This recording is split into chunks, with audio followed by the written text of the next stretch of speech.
I pledge allegiance to the flag of the United States of America, and to the republic for which it stands, one nation, under God, indivisible, with liberty and justice for all.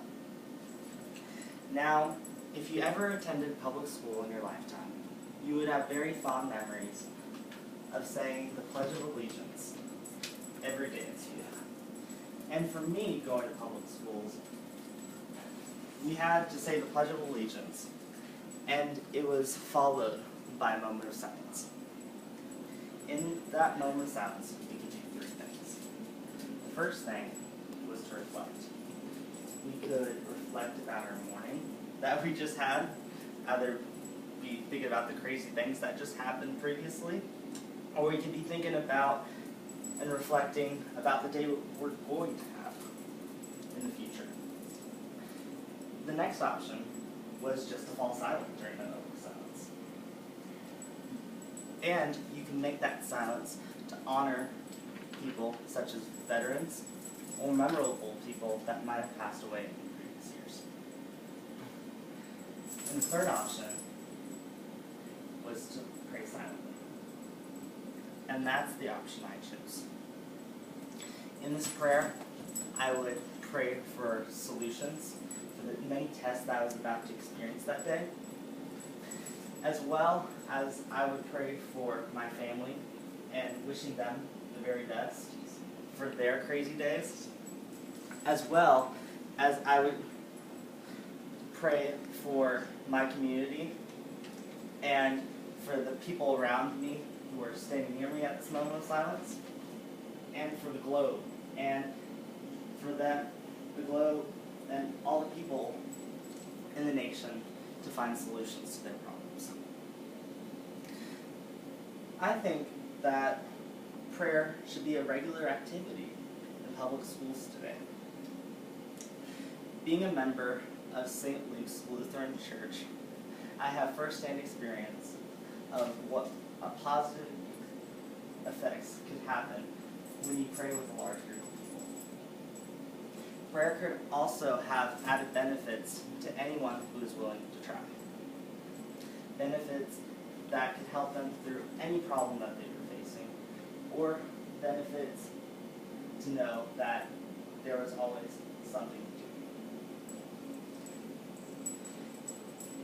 to do. In this speech, I will try to convince you that prayer should be a regular activity in our public schools today, as well as making the argument that prayer can unite people. Prayer is a way to not harm people, and prayer can be very peaceful, and that prayer can help people focus while they're experiencing their day. How can prayer unite people? Well, attending church every Sunday, I know firsthand that when you pray with a large group of people, it can be a very powerful thing. You can see at mega churches all the time, there's never one person that is not feeling the tingles on their skin when they're praying for all the different things happening in the room. One of our founding fathers, John Adams, once said that prayer promotes good citizenship. I experienced that when I was in junior high, and I attended and gave my input during the national holiday of Prayers Around the Flag. During Prayers Around the Flag, we would gather around and pray for our country and the needs and solutions that need to be had for social problems happening in our nation. One girl was so impacted by this experience that she wanted to gather around with us again, but once every morning for about a week, so that we would have that unity that we shared through prayer.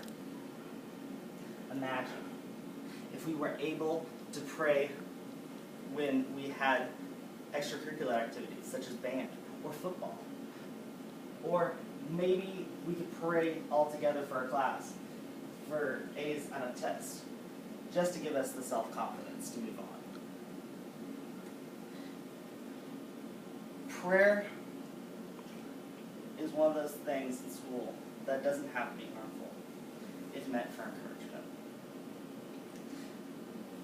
Every religion out there, or even if you don't have religion, people like to be sitting around and reflecting. And prayer can be a way to encourage others to have a positive influence over their day. In fact, without prayer, it can have dire effects. According to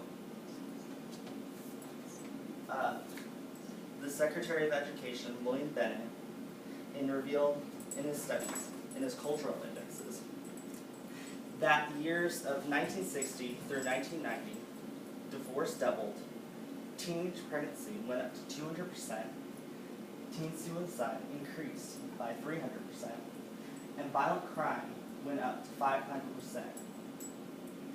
He maintains that the cause of all these problems was directly linked to a lack of prayer in our public education system. And most people don't pray for harmful things. In fact, in a study done in 2007, there was a percentage of adults who were praying about their health increased by 49% in hospitals. Imagine if public school was able to pray every day, about all the benefits they could receive from it. And finally, prayer can help people refocus. But one of the times where I really needed to refocus in prayer was while I was taking exams in college. I was studying so hard for my business calculus exam, going to tutorings every day, knowing that I would be faced with a challenge when it came to that test day. Through prayer, constantly, through that whole entire month, I was able to go past my challenge and get into that test room and feel very confident in myself. Prayer also helped me during the test when, I didn't have the courage to move forward in some of those problems. All in all, though, prayer was very successful, and I made an A in that test. I think that prayer should be a regular activity in public schools today because it encourages people to unite, people to bring peace, and for people to focus on the real things ahead. Prayer has been a constant subject through the beginning of time in many religions and organizations through today to give encouragement and to give positive thoughts to others. And even prayer can give that same benefit toward you. Thank you.